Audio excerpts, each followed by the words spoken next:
प्यारे बच्चों नमस्कार। आज हम कक्षा 8वीं अध्याय 2 एक चरी रैखिक समीकरण के बारे में पढ़ेंगे। इससे पहले हम कुछ बातें क्लियर कर लें। व्यंजक और समीकरण, इन दो चीज़ों के बारे में हमें जानकारी होना अत्यंत आवश्यक है।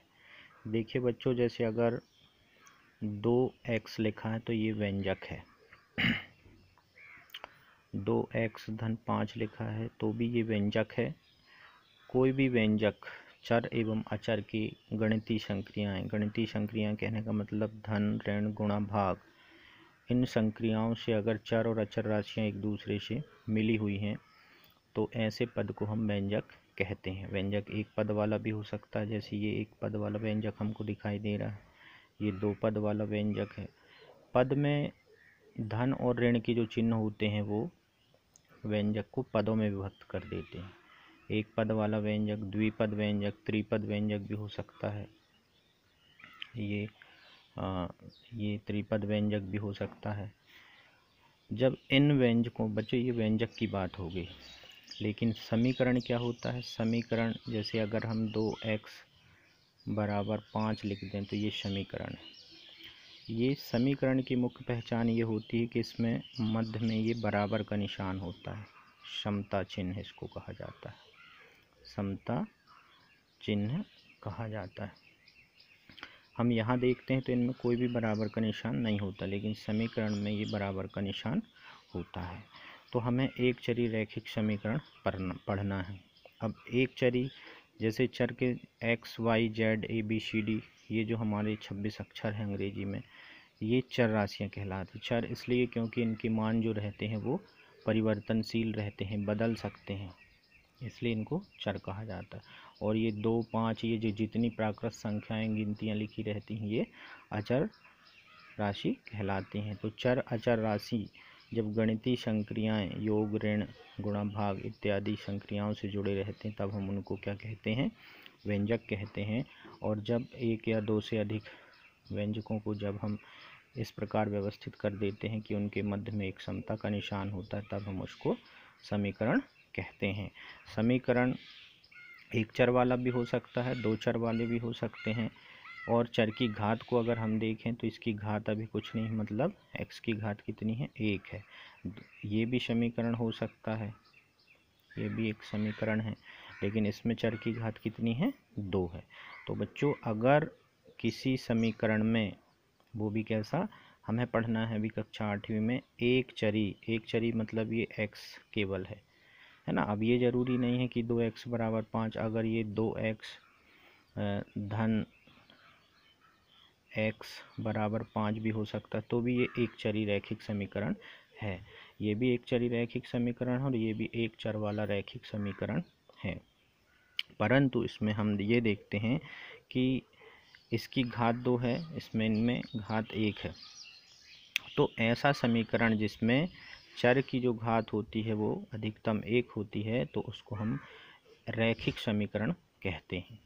अब मान लो की बात हमें पहचान करना है कि ये रैखिक समीकरण है या ये समीकरण कौन सा है, ये समीकरण कौन सा है।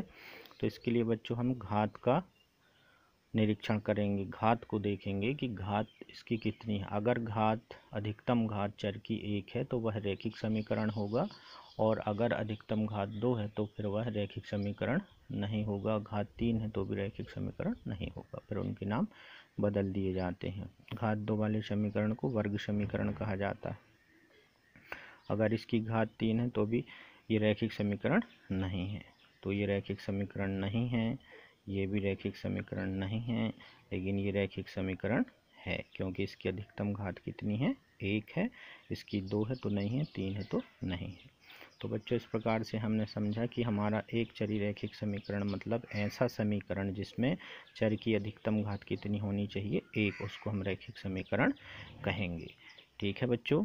और ये क्या है? ये व्यंजक हैं, बीजगणितीय व्यंजक हैं। इन व्यंजकों को जब हम व्यवस्थित जमाते हैं, बीच में समता का निशान लगाते हैं, तब वह समीकरण कहलाने लगता है। और समीकरण की खासियत ये होती है कि ये कुछ मानों के लिए ही सिद्ध हो पाता है, इसलिए और जिन मानों के लिए समीकरण सिद्ध होता है उन मानों को हम समीकरण का हल कहते हैं। ठीक है बच्चों, क्लियर हुई बात।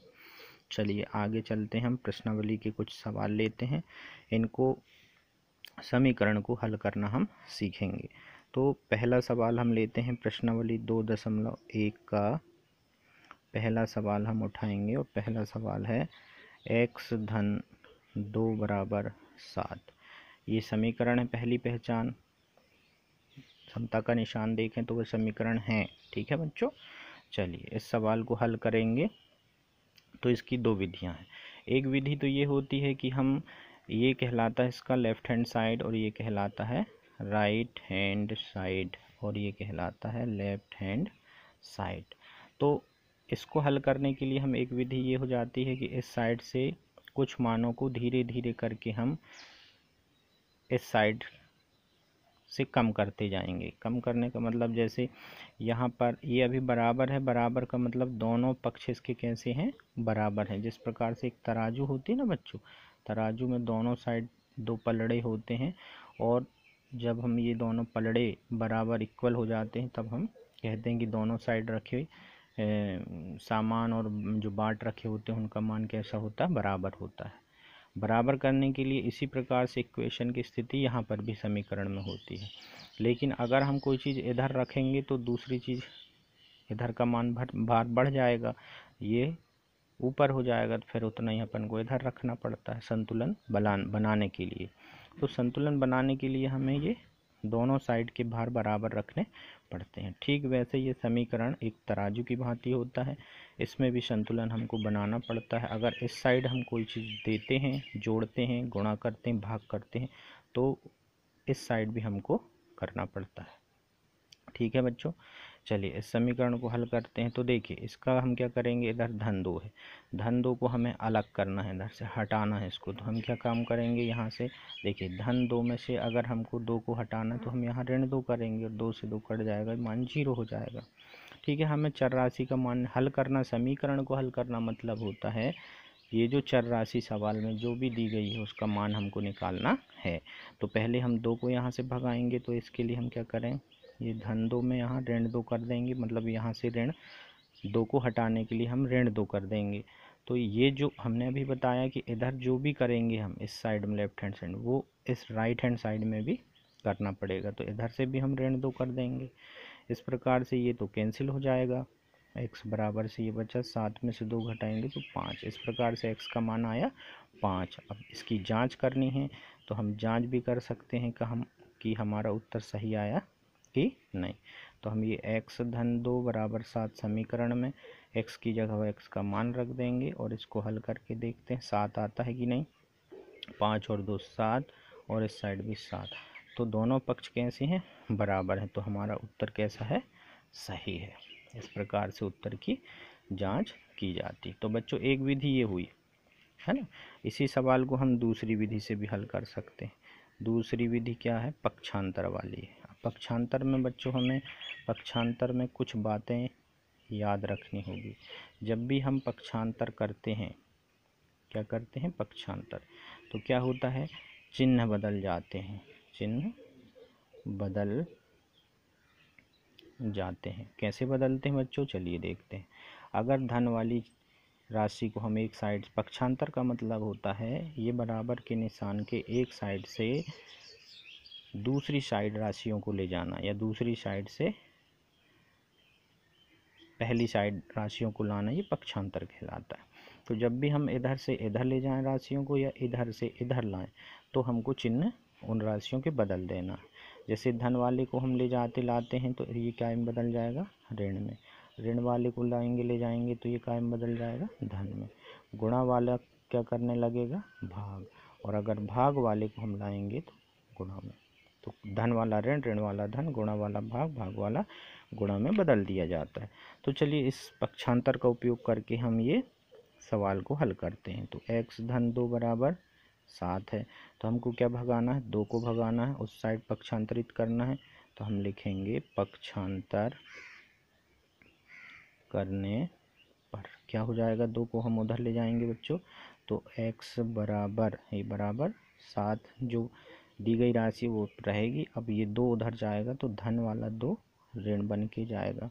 तो इस प्रकार से 7 में से अब 2 को हम घटाएंगे, 5 बचेगा, तो x का मान आया 5। यहाँ पर भी x का मान 5 आया था बच्चों। तो ये पक्षांतर विधि है। ठीक है, समझ में आया आपके। चलिए दूसरा सवाल लेते हैं। अधिकतर सवाल इस विधि से हल किए जाते हैं, लेकिन हमारी पुस्तक में ये भी दिया है, तो इससे भी हम सवालों को हल करने का प्रयास करेंगे। दूसरा सवाल है बच्चों, नहीं दूसरा सवाल है y धन 3 बराबर 10। दोनों विधियों से हम इस सवाल को हल करेंगे। चलिए यहाँ से हमें 3 को अलग करना, धन 3 को अलग करने के लिए हमें ऋण 3 यहाँ पर लाना पड़ेगा। तो y धन 3 ऐसे ऋण 3, तो यहाँ पर भी इस साइड भी हम ऋण 3 करेंगे। अब ऋण 3 ही क्यों ला रहे हैं हम, ये हमें मालूम होना चाहिए कि भाई धन 3 को हटाना है तो यहाँ ऋण 3 करना पड़ेगा। तो ये 3 से 3 कैंसिल हो जाएगा, y बराबर हो जाएगा 10 में से 3 गए 7, तो y का मान ये आ गया। पक्षांतर विधि से इसी को करते हैं, तो y धन 3 बराबर 10।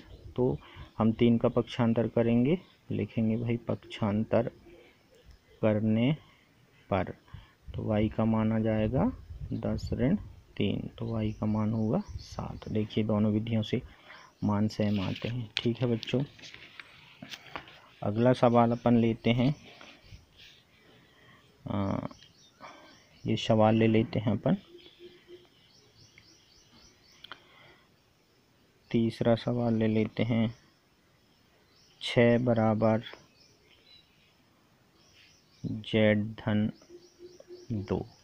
अब इस सवाल में हम क्या करते हैं कि 6 बराबर z धन 2, अब चर राशि इधर है तो हम क्या काम करेंगे, इधर से 2 को भगाना है ना। अपना ध्यान ये रहेगा कि 2 को भगाना है, तो ये धन 2 में से हम क्या करेंगे ऋण 2। इस साइड भी हम क्या कर देंगे ऋण 2। 6 में से 4 गए 4, वो 6 में से 2 घटाएंगे तो 4 बचा। यहाँ बचा z, ये 2 से 2 कैंसिल, z का मान आ गया 4। ठीक है बच्चों, ये आंसर हो गया। सुधार के हम ऐसा लिख सकते हैं z बराबर 4। इसी को पक्षांतर विधि से करेंगे तो 6 बराबर z धन 2, इधर से z को रहने देंगे। अब इस साइड से इधर ला रहे हैं तो ये ऋण बन के आएगा। तो गलती यही होती बच्चों, हमें धन 2 का पक्षांतर हम ऋण 2 कर देंगे, 4 बचा और ये आ गया z का मान। इस प्रकार से हमने दोनों विधियों से सवाल को हल करना सीखा।